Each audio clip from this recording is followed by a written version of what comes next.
हो गया। सर्कल के बाद फिर पैराबोला की इसमें उतनी ज़रूरत पड़ती नहीं है, तो उसको मैं नहीं कर रहा हूँ। इलिप्स और हाइपरबोला की थोड़ी ज़रूरत पड़ेगी। इलिप्स की ज्योमेट्री देखो क्या होती है। So look at ellipse.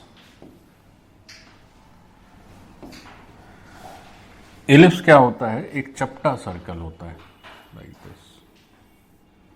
Circle को प्रेस कर दीजिए, then you get ellipse. So this is your ellipse.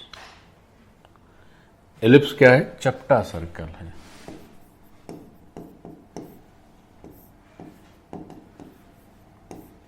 Ellipse क्या है? चपटा सर्कल। तो ये जो चपटा सर्कल है, अब इलिप्स भी कई तरह के होते हैं, कई तरह की उनकी इक्वेशन आती है।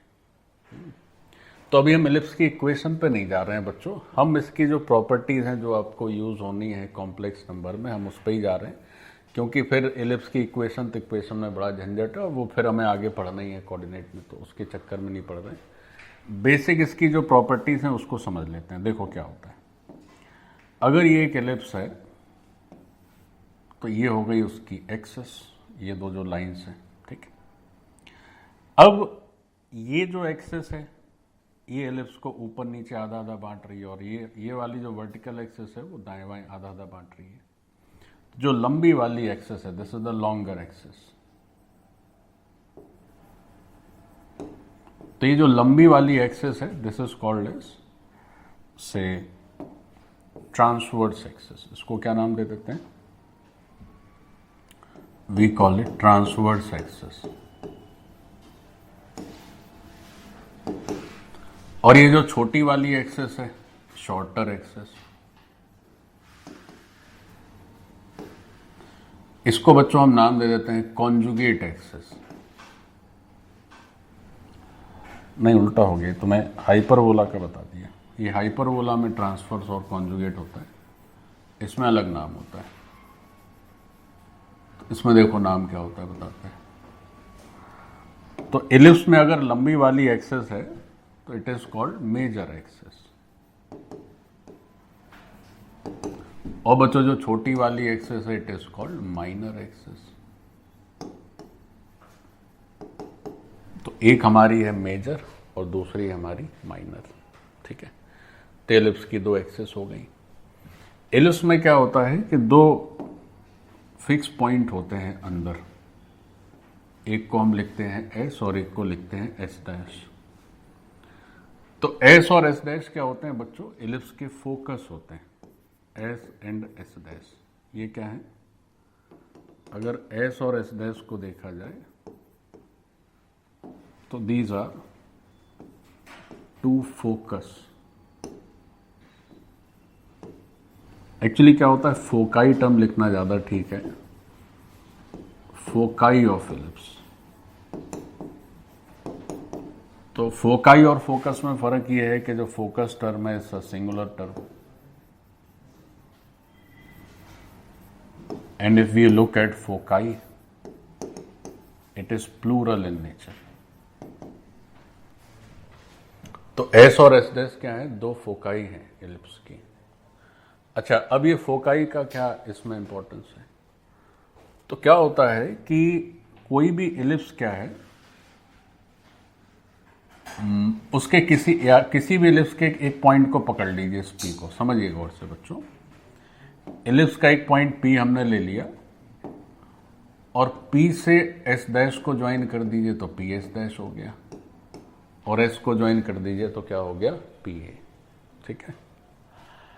अच्छा, ये जो लॉन्गर एक्सिस होता है एलिप्स का, इसको जनरली हम लोग 2a से रिप्रेजेंट करते हैं। ये लेंथ कितनी है? 2a। और जो शॉर्टर एक्सिस होती है एलिप्स की, यानी कि ये जो चपटा वाला है, ये जनरली 2b रहता है, आधा b ऊपर और आधा b नीचे, आधा a आगे और आधा a पीछे, ऐसे इस तरह से। तो अभी हम एलिप्स का आपको एकदम बेसिक कर्व का बेसिक बता रहे हैं, और उसकी इक्वेशन वगैरह से हमें कोई इतना मतलब नहीं है, बस कर्व का बेसिक समझ लीजिए। तो किसी इलिप्स में दो फोकाई हो गए, अब समझिए होता क्या है कि ये P कहीं भी ले लें, है ना, this P is a general point. तो खासियत ये होती है एलिप्स की कि अगर आप P को S से और P को S डैश से, या ऐसे कह लें कि P की S से डिस्टेंस ले लें और S डैश से डिस्टेंस ले लें, तो इन दोनों डिस्टेंसेस का जो समेशन है, that summation is always equal to 2a। वो जो समेशन है वो समेशन हमेशा किसके बराबर होता है? 2a के बराबर होता है। मतलब कोई भी पॉइंट, वेरिएबल पॉइंट कहीं भी ले लें, फोकस से डिस्टेंस निकालने, तो दोनों डिस्टेंसेस का समेशन हमेशा 2a के बराबर होगा। एक और बात, इलिप्स पर कोई भी पॉइंट है और उसकी फोकस से डिस्टेंस लिख रहे हैं, तो उन डिस्टेंसेस को हम बोलते हैं फोकल डिस्टेंस। क्या नाम होता है? Focal distance. सो एक टर्म लिखिए, फोकल डिस्टेंस क्या है? So there is a term called focal distance.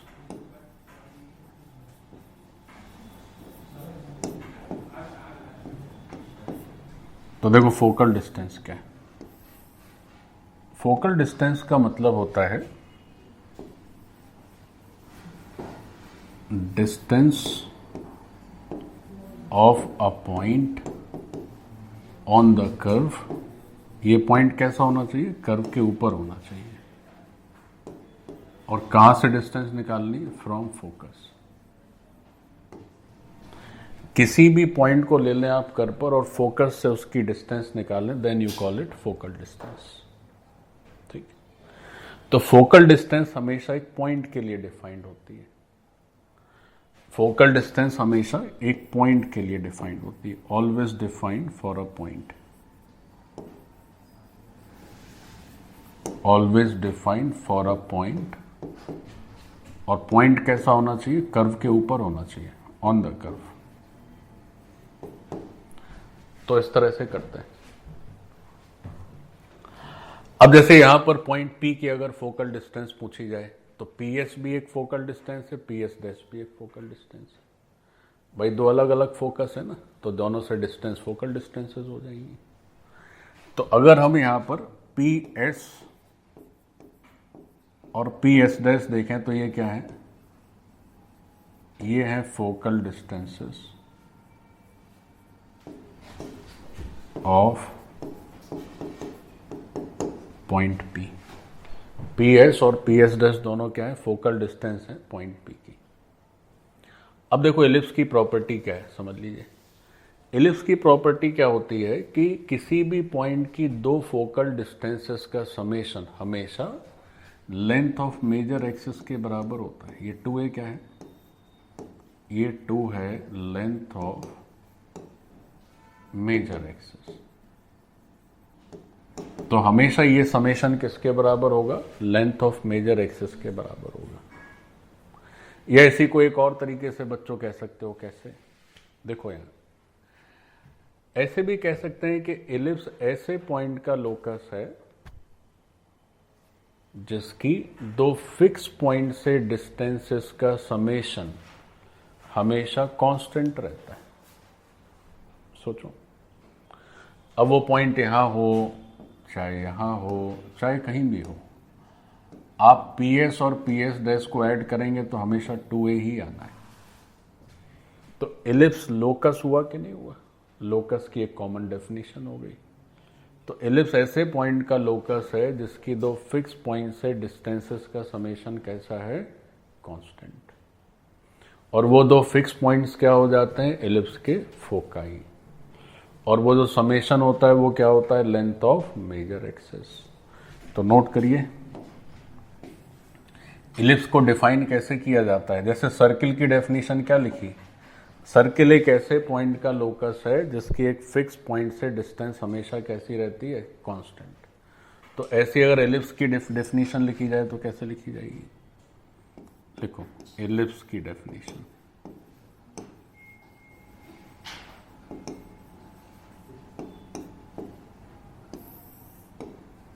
तो देखो एलिप्स को कैसे डिफाइन करेंगे। तो एलिप्स के बारे में लिखो, लिखो ellipse is locus of a point such that sum of its distances from two fixed points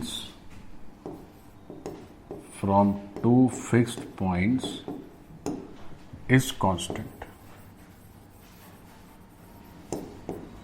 ellipse को कैसे डिफाइन करेंगे? इलिप्स एक ऐसे पॉइंट का लोकस है सच दैट दो फिक्स पॉइंट से इसकी डिस्टेंसेस का समेशन किया जाए तो हमेशा कांस्टेंट आता है।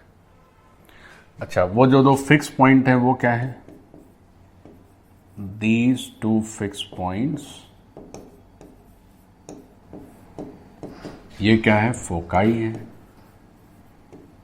एक है एस और एक है एस डैश। और जो सम ऑफ डिस्टेंसेस की बात हो रही है वो क्या है? तो वो होता है बच्चों 2a। 2a मतलब लेंथ ऑफ मेजर एक्सिस।